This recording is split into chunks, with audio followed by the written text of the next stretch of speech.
Alright guys, check this out. I got this pure grains here. This was on sale for Black Friday and I picked it up. So it's Aztec Chipotle flavor. And basically it's like pre-made grains that you can just warm up. So let me zoom in here. You guys can read this. If you guys want to read it, pause the video. There's the nutrient panel. And there are the ingredients. So as you can see, it's water, white and red quinoa, brown rice, corn, black beans, tomatoes, zoom in there, farro, cilantro. Yeah, so it has a little bit of wheat in there, so it does have wheat, so there you go. But we're gonna open this up. I'm gonna cook it with some other things I have.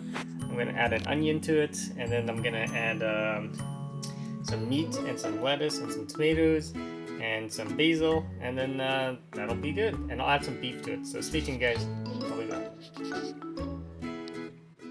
Alright guys, there is the pure grains all opened up. As you can see, it's kind of mushed up, so I'm going to cook it up, add some water to it, and cook it with all the lettuce and stuff like that I have, and we'll see how it works. Stay tuned.